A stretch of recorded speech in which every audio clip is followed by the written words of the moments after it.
শ্মশান প্রায় আমাদের 90% কমপ্লিট, আর 10% বাকি রয়েছে। ডিসেম্বরের ফার্স্ট উইকে শ্মশান চালু করবে, বাণীপুর শ্মশান। যে জলটা অশোকনগর থেকে আসছে সেই জলটা হাবড়া হয়ে দেগঙ্গায় যাবে। ওই ক্যানেলটাকে একটু চড়া করতে হবে, বড় করতে হবে।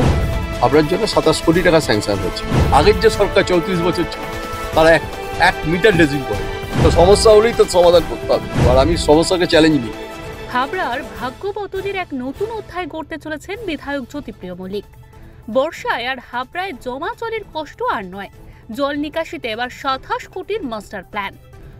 জ্যোতিপ্রিয় মল্লিকের সুদূর প্রসারী উদ্যোগের কথা জানতে পেরে হাবড়াবাসীরা বিধায়ককে কুর্নিশ জানাচ্ছেন।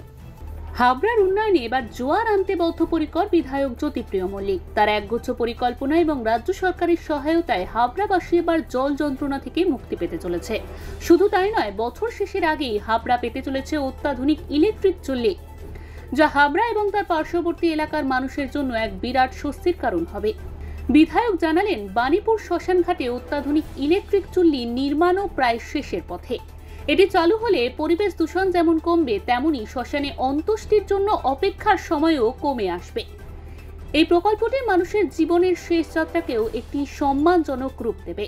হাবড়া শ্মশান প্রায় আমাদের 90% কমপ্লিট, আর 10% বাকি রয়েছে। 10% আমি এক্সপেক্ট করছি নভেম্বরের 15-এর মধ্যে আমি করবো, তৈরি করে দিয়ে ধরুন ডিসেম্বরের ফার্স্ট উইকে শ্মশান চালু করবে, বাণীপুর শ্মশান। আর ওখানে একটা ফ্লো হবে জলের, যে জলটা অশোকনগর থেকে আসছে সেই জলটা হাবড়া হয়ে দেগঙ্গায় যাবে। ওই যেখানে ক্যানেলটা আছে ওই ক্যানেলটাকে একটু চড়া করতে হবে, বড় করতে হবে। তার জন্য একটা পরিকল্পনা আমরা করেছি। ইলেকট্রিক চুল্লি হলে সমস্যা মেটে কোথায়, যে তাড়াতাড়ি হয়ে যায়, আত্মীয় স্বজনরা কান্নাকাটি করে সেই মৃতদেহ নিয়ে, সেটা কিন্তু তাড়াতাড়ি হয়ে যাবে ইলেকট্রিক চুল্লিতে। ইলেকট্রিক চুল্লি করলে তারা এইখানে সমস্যা হচ্ছে একসাথে 4টে 5টা 6টা 7টা 10টা করে দিতে পারবো একদিন। কিন্তু একটা ইলেকট্রিক কাঠের চুল্লিতে করলে একদিনে 4টে করতে পারবো, 3 ঘন্টা 4 ঘন্টা করে চলবে কাঠের চুল্লি। জ্যোতিপ্রিয় মল্লিকের এই উদ্যোগকে নিছক রাজনৈতিক প্রতিশ্রুতি ভাবলে ভুল হবে। তার চিন্তা ভাবনার গভীরতা হাবড়ার ভবিষ্যৎ উন্নয়নের এক স্পষ্ট রূপরেখা তুলে ধরে। পদ্মাখাল সংস্কারের জন্য রাজ্য সরকারের থেকে 27 কোটি টাকা বরাদ্দ করানো তার দীর্ঘদিনের প্রচেষ্টার ফল। এই বিপুল অঙ্কের টাকা দিয়ে খালের সংস্কার হলে হাবড়া শহরের জমা জল নাংলার বিল হয়ে নদীপথে বেরিয়ে যাবে। এতে বর্ষার সময় জলমগ্নতার যে সমস্যা প্রতি বছর দেখা যায়, তার স্থায়ী সমাধান হবে। এটি শুধু একটি জল নিষ্কাশন প্রকল্প নয়, বরং হাবড়ার মানুষের জীবনযাত্রার মান উন্নত করার এক সুদূর প্রসারী পদক্ষেপ।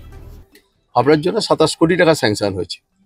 এই পদ্মা খাল, ওটাকে পুরোপুরি আমরা ওটা কংক্রিটের করছি। পদ্মা খালটাকে খুব বড় করে, মানে 4 মিটার করছি হাইটে।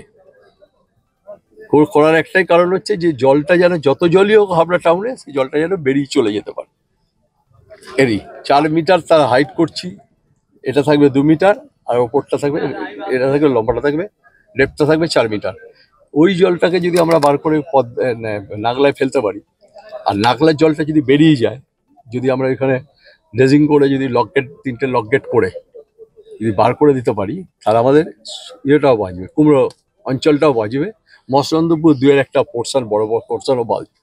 আগের যে সরকার 34 বছর ছিল তারা এক মিটার ড্রেজিং করেনি।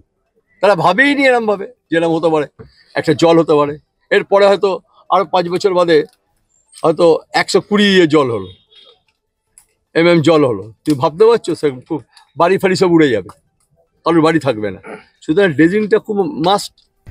বিধায়কের দূরদর্শিতা কেবল এই দুটি প্রকল্পেই সীমাবদ্ধ নয়। তিনি অশোকনগর থেকে দেগঙ্গা পর্যন্ত পাইপলাইন ব্যবহার করে একটি ছোট ক্যানেল তৈরির পরিকল্পনা করেছেন। এর মাধ্যমে শুধু ইলেকট্রিক চুল্লির জন্য জল সরবরাহ হবে তা নয়, এটি ভবিষ্যতে আরো বৃহত্তর জল প্রকল্পের ভিত্তি স্থাপন করতে পারে। সেচমন্ত্রীর সঙ্গে প্রাথমিক আলোচনা এবং বিদ্যাধরী প্রকল্পের আওতায় এই কাজ করার পরিকল্পনা জ্যোতিপ্রিয় মল্লিকের প্রশাসনিক দক্ষতার পরিচয় দেয়। সমস্যার সমাধান তো করতে হবে, সমস্যা হলেই তো সমাধান করতে হবে। সমস্যা যখন আসবে তার সমাধান করবো, আর আমি সমস্যাকে চ্যালেঞ্জ নিই। আমি আজ রবিবার, আমার অন্য কাজ ছিল একটা, তো আমি বললাম না, আমার এলাকার লোকেরা জলের বিপন্ন, তারা খাবার পাচ্ছে কিনা, তারা ত্রিপল পাচ্ছে কিনা, তাদের দেখতে হবে। সেটা আমি আজকে দৌড়ে এলাম। সব মিলিয়ে জ্যোতিপ্রিয় মল্লিকের এই উদ্যোগগুলো হাবড়ার উন্নয়নে নতুন গতি সঞ্চার করেছে। জল নিষ্কাশন, আধুনিক পরিকাঠামো এবং জাতীয় সড়ক সম্প্রসারণের মতো গুরুত্বপূর্ণ কাজগুলো একসঙ্গে শুরু হওয়ায় হাবড়াবাসীর মুখে হাসি ফুটেছে। তার এই সুদূর প্রসারী পরিকল্পনা এবং প্রশাসনিক দক্ষতা প্রমাণ করে তিনি শুধু বর্তমানের সমস্যা সমাধানে আগ্রহী নন, বরং আগামী প্রজন্মের জন্য একটি উন্নত হাবড়া গড়তে বদ্ধপরিকর। Bureau report, digital news Bangla.